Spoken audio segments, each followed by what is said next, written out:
नमस्ते। आज ज्ञानी सूत्र में हम आपको बताएंगे ओशो की दृष्टि से सफलता का अर्थ क्या है। अक्सर हम सफलता को बाहरी चीजों से जोड़ते हैं, पैसा, पद, शोहरत, है ना। लगता है जैसे जीवन के सारे सवालों का जवाब इन्हीं में छुपा है। लेकिन क्या यही असली सफलता है? क्या ये चीजें वाकई हमें वो गहरी संतुष्टि दे पाती हैं जिसकी हमें तलाश है? आज हम इसी पारंपरिक धारणा पर गहराई से विचार करेंगे और ओशो के नजरिए को समझेंगे, जो शायद सफलता की एक बिल्कुल अलग, ज्यादा सार्थक तस्वीर पेश करता है। बिल्कुल। ओशो का दृष्टिकोण हमें सतही चमक-दमक से परे देखने और सफलता के उन गहरे आंतरिक अर्थों को तलाशने के लिए प्रेरित करता है, जो अक्सर हमारी भागदौड़ भरी जिंदगी में अनदेखे रह जाते हैं। ये एक तरह से हमें अपनी ही मान्यताओं पर सवाल उठाने का निमंत्रण है। तो चलिए इस पारंपरिक सफलता की अवधारणा को थोड़ा और खोलते हैं। अक्सर ये एक अंतिम दौड़ की तरह महसूस होती है। जैसे ही आप एक पड़ाव पर पहुंचते हैं, समाज या आपका अपना मन ही आपके सामने एक और ऊंची मंजिल खड़ी कर देता है। रुकने का, सांस लेने का वक्त ही नहीं मिलता। हाँ, ये अनुभव बहुत आम है। ये बिल्कुल वैसा है जैसे किसी ट्रेडमिल पर लगातार दौड़ते रहना। आप खूब मेहनत कर रहे हैं, पसीना बहा रहे हैं, ऊर्जा लगा रहे हैं, लेकिन असल में आप कहीं पहुंच नहीं रहे। हाँ, बस उसी जगह पे दौड़ रहे हैं। सही। एक लक्ष्य हासिल होता है, क्षणिक खुशी मिलती है और फिर मन तुरंत अगले लक्ष्य की ओर भागने लगता है। हाँ। अगली पदोन्नति, ज्यादा बड़ी तनख्वाह, बेहतर गाड़ी और बड़ा घर, वो लिस्ट कभी खत्म नहीं होती। और ये उपलब्धि की भावना भी कितनी क्षणभंगुर होती है। आज जो बड़ी सफलता लगती है, कल वो सामान्य हो जाती है। हाँ, फिर हमें उससे भी बड़ी किसी चीज की तलाश होने लगती है। ये एक तरह की भूख है जो कभी मिटती ही नहीं। इसे एक मृगतृष्णा की तरह समझना शायद ज्यादा सटीक होगा। मृगतृष्णा, हाँ। रेगिस्तान में प्यासे हिरण को दूर पानी का भ्रम होता है। वो पूरी जान लगाकर उस ओर दौड़ता है, पर जितना करीब जाता है, पानी उतना ही दूर खिसकता जाता है।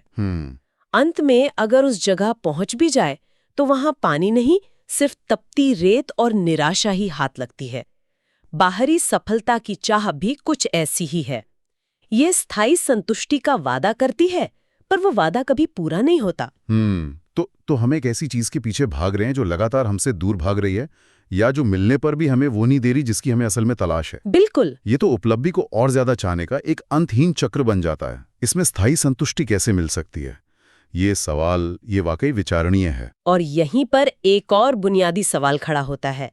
सफलता की ये परिभाषा, जिसके पीछे हम सब अपनी पूरी ऊर्जा लगा रहे हैं, ये आई कहाँ से? हाँ। क्या हमने कभी शांति से बैठकर सोचा है कि सफल होने का जो पैमाना हमने अपने लिए तय किया है वो वाकई हमारा अपना है, या हमने उसे कहीं से उधार ले लिया है? ये सोचने वाली बात है, बहुत गहरी बात है।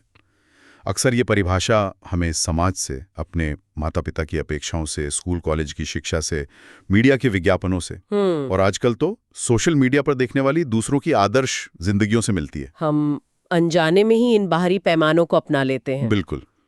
हम दूसरों के बनाए खाके, मतलब एक ब्लूप्रिंट में खुद को फिट करने की कोशिश करते रहते हैं, भले ही वो हमारे अपने स्वभाव, हमारी अपनी प्रकृति, हमारे अपने मूल्यों से बिल्कुल मेल ना खाता हो। हाँ?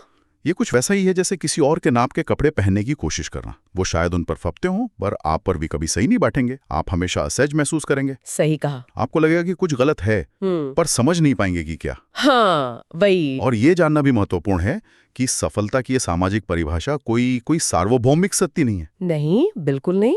ये पत्थर की लकीर नहीं है। ये तो समय, स्थान और संस्कृति के साथ बदलती रहती है। 100 साल पहले जिसे सफलता माना जाता था, जैसे बड़ा जमींदार होना, आज शायद उसकी कोई खास अहमियत ना हो। हाँ, जाहिर है। जो चीज एक देश में सफलता का शिखर मानी जाती है, जैसे अत्यधिक धन कमाना, वो किसी दूसरी संस्कृति में शायद संदेह की दृष्टि से देखी जाए। बिल्कुल। जहां सामुदायिक रिश्तों या आध्यात्मिक उन्नति को ज्यादा महत्व दिया जाता हो। सही कहा।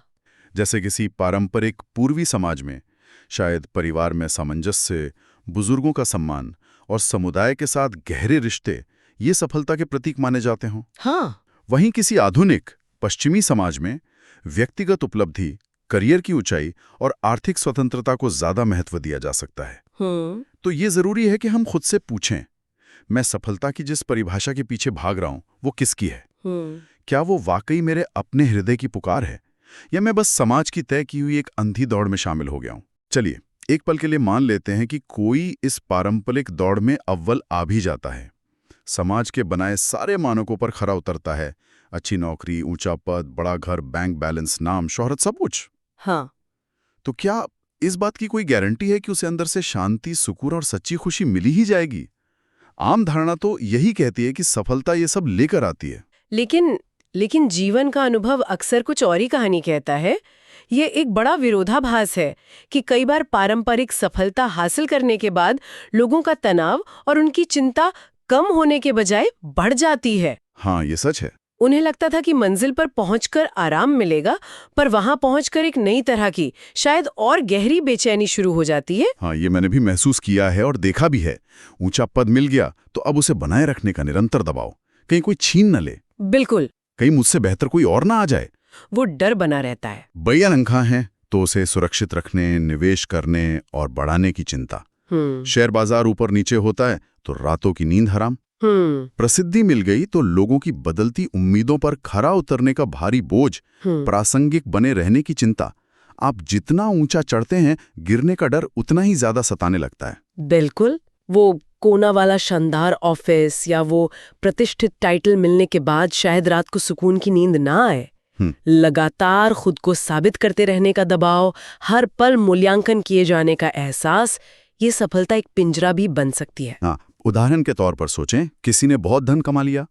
शुरू में शायद उसे आर्थिक सुरक्षा का एहसास हो, लेकिन फिर चिंताएं उसे घेर लेती हैं। हाँ, निवेश सही जगह किया या नहीं, अर्थव्यवस्था डामाडोल हुई तो क्या होगा, इस पैसे को सुरक्षित कैसे रखें, चोरी का डर, नुकसान का डर, रिश्तेदारों की उम्मीदें, शांति कहाँ है इसमें? तो क्या खिलाड़ी पर हमेशा अपने पिछले प्रदर्शन से बेहतर करने का, प्रासंगिक बने रहने का दबाव होता है। हाँ। लोगों की पसंद और नापसंद पल भर में बदल जाती है। उस अस्थिर जनमत को साधना अपने आप में एक बहुत बड़ा मानसिक तनाव है। उनकी निजी जिंदगी भी सार्वजनिक हो जाती है। तो ये जो सीधा सा समीकरण हम मानकर चलते हैं कि सफलता समान शांति प्लस खुशी, ये हमेशा सही नहीं होता। बिल्कुल नहीं। कई बार सफलता अपने साथ एक नई तरह की अशांति और एक गहरा खालीपन लेकर आती है। लगता है सब कुछ पा लिया पर फिर भी कुछ अधूरा है। और ओशो के दृष्टिकोण से देखें तो इस तनाव, इस अशांति और इस खालीपन का असली कारण क्या है? इसका गहरा संबंध बाहरी परिणामों और बाहरी मान्यता, जिसे अंग्रेजी में एक्सटर्नल वैलिडेशन कहते हैं। हाँ, दूसरों से स्वीकृति पाने की चाह। हाँ, उससे हमारे गहरे जुड़ाव में है। हाँ, ये दूसरों की नजरों में सफल और काबिल दिखने की चाह। हाँ, हम लगातार दूसरों से प्रशंसा, स्वीकृति और सराहना चाहते हैं। हाँ, हम चाहते हैं कि दुनिया हमें बताए कि हम कितने सफल हैं, कितने महत्वपूर्ण हैं। और जब हमारी खुशी, हमारा आत्मसम्मान और हमारा आत्ममूल्य इस बात पर निर्भर करने लगता है कि दूसरे हमारे बारे में क्या सोचते हैं या हमारे पास कितनी बाहरी उपलब्धियां हैं, तो हम एक बहुत ही अस्थिर नींव पर अपना जीवन बना रहे होते हैं। क्योंकि दूसरों की राय और बाहरी परिस्थितियां तो लगातार बदलती रहती हैं। ये तो ऐसा हुआ जैसे हमने अपनी खुशी का रिमोट कंट्रोल दूसरों के हाथ में दे दिया हो। हाँ, बिल्कुल। वो जब चाहें हमें खुश कर दें, जब चाहें दुखी। बिल्कुल। और ओशो कहते हैं कि सच्ची शांति और स्थायी तृप्ति तब तक नहीं मिल सकती जब तक हमारा आत्ममूल्य, मतलब सेंस ऑफ सेल्फ वर्थ, इन बाहरी चंचल और बदलते हुए मापदंडों पर टिका हुआ है। अच्छा। यहीं पर परिणामों से अनासक्ति, डिटैचमेंट का महत्व सामने आता है। अनासक्ति। हाँ, अनासक्ति का अर्थ उदासीनता नहीं, बल्कि फल की चिंता किए बिना कर्म के आनंद के लिए कर्म करना है।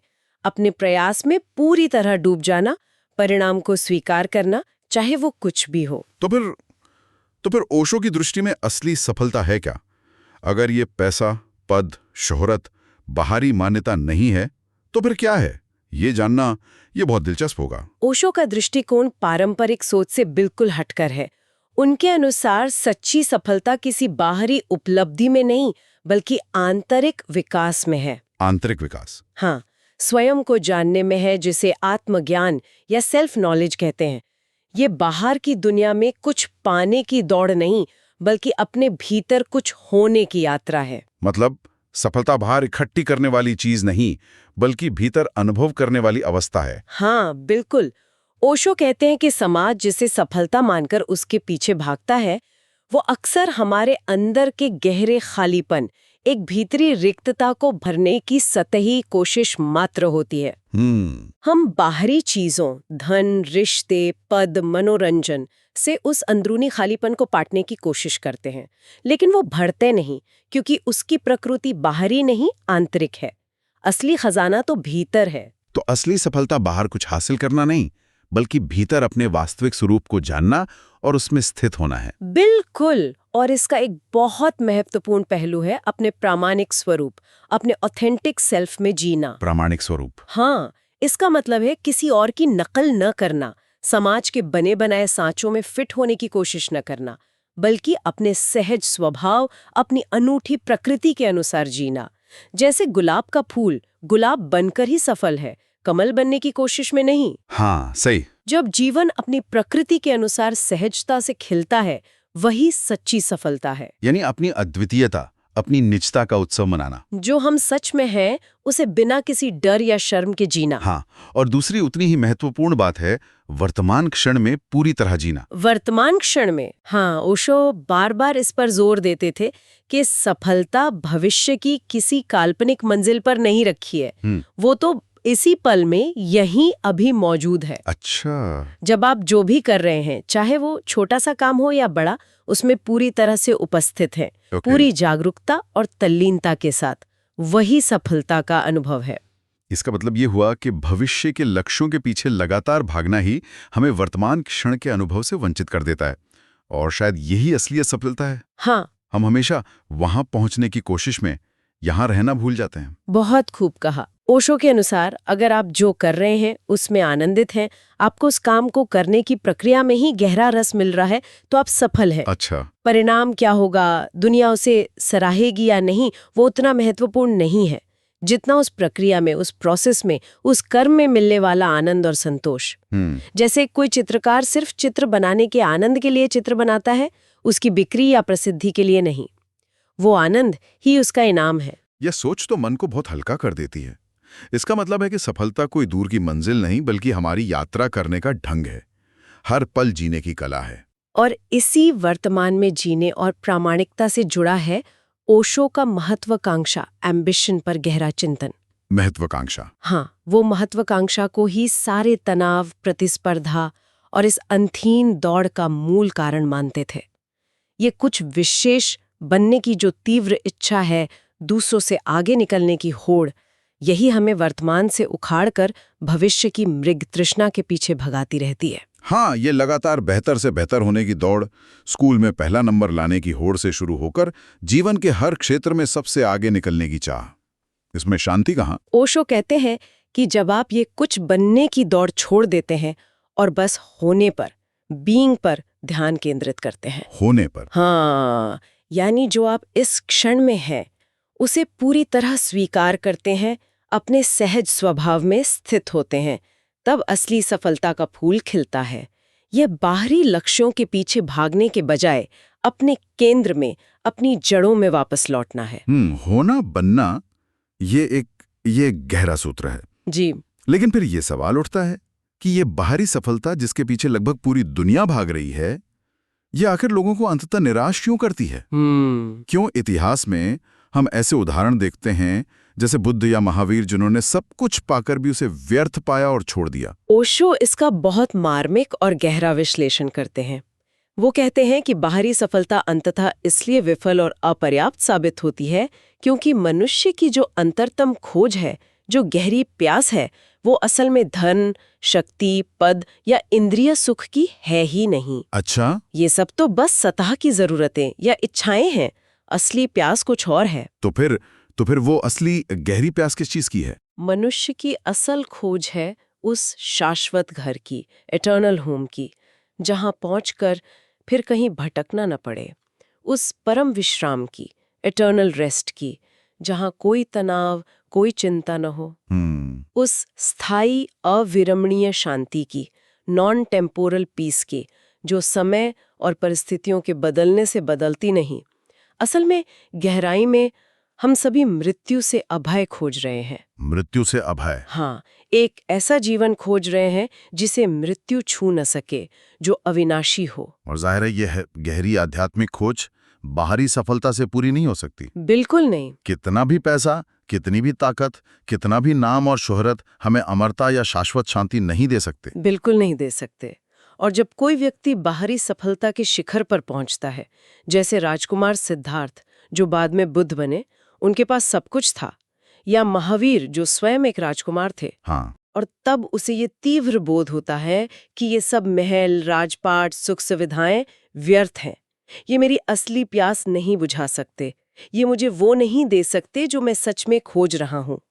इसी अनुभव को ओशो सफलता की विफलता कहते हैं, फेलियर ऑफ सक्सेस। सफलता की विफलता यानी सफलता को पूरी तरह पाकर उसकी निरर्थकता, उसकी सीमा का बोध हो जाना। ये तो बड़ी बड़ी क्रांतिकारी घटना होगी किसी के जीवन में। हाँ, और यही मार्मिक अनुभव अक्सर एक बड़े रूपांतरण, एक कन्वर्जन, एक पूरी दिशा परिवर्तन का कारण बनता है। व्यक्ति बाहर की दौड़ छोड़कर अपने भीतर की यात्रा पर निकल पड़ता है। सारी महत्वाकांक्षाएं, सारे सामाजिक लक्ष्य पीछे छूट जाते हैं। बुद्ध का राजमहल छोड़कर जाना या महावीर का वस्त्र त्याग देना इसी सफलता की विफलता के बोध का परिणाम था। ये भी दिलचस्प है जो ओशो कहते हैं कि गरीब या विकासशील समाजों में बाहरी सफलता का आकर्षण और भ्रम ज्यादा मजबूती से बना रह सकता है। इसका क्या कारण? इसका कारण सीधा सा है, जिन्होंने अभी तक बाहरी सफलता का स्वाद ही नहीं चखा है, जिन्होंने उसे हासिल करके उसकी सीमाओं और उसकी व्यर्थता को अनुभव नहीं किया है, हाँ, उनके लिए तो अभी भी यही लगता है कि बस एक अच्छा घर मिल जाए, थोड़ी आर्थिक सुरक्षा हो जाए तो जीवन की सारी समस्याएं हल हो जाएंगी। सही। उनके लिए वो मृग तृष्णा अभी भी बहुत वास्तविक और आकर्षक लगती है। लेकिन जो लोग उस शिखर तक पहुंच जाते हैं, वे अक्सर उसकी आंतरिक खोखलेपन को महसूस करते हैं। उन्हें पता चल जाता है कि असली प्यास इससे नहीं बुझने वाली, खोज किसी और दिशा में करनी होगी। तो अगर हम ओशो के इस पूरे दृष्टिकोण को, सफलता की इस वैकल्पिक परिभाषा को समेटना चाहें, तो इसका सार क्या निकलेगा? कुछ मुख्य सूत्र क्या होंगे? संक्षेप में कहें तो ओशो के लिए सफलता कोई बाहरी उपलब्धि या सामाजिक तमगा नहीं है। ये दुनिया की नजरों में सफल होना नहीं, बल्कि अपने भीतर अपनी सच्चाई को पाना है, जिसे आत्म साक्षात्कार या सेल्फ रियलाइजेशन या आत्म उपलब्धि कहा जा सकता है। ये अपने प्रामाणिक सहज स्वभाव में जीने की कला है, बिना किसी मुखौटे के, बिना किसी नकल के, अपनी अंतरात्मा की आवाज सुनकर पूरी ईमानदारी से जीना। ये वर्तमान क्षण में जो भी हम कर रहे हैं उसमें पूरी जागरूकता, तल्लीनता और आनंद के साथ उपस्थित रहने की कला है। भविष्य की चिंता या अतीत के बोझ से मुक्त होकर इसी क्षण की सच्चाई में जीना। हाँ, कर्म में ही आनंद खोजना। और ये महत्वाकांक्षा की अंधी दौड़ और बाहरी प्रशंसा या मान्यता की गुलामी से मुक्त होने की कला है। परिणामों से अनासक्त होकर अपने कर्म को ही अपना पुरस्कार समझना। तो अंततः ओशो की दृष्टि में सफलता बाहर नहीं, भीतर पाई जाती है।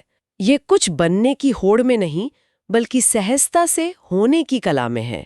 यह जानने में है कि आप पहले से ही पूर्ण हैं, बस उस पूर्णता को पहचानना है। ओके, हमें उम्मीद है आज का सूत्र आपको पसंद आया। हमारे चैनल को सब्सक्राइब जरूर करें। धन्यवाद।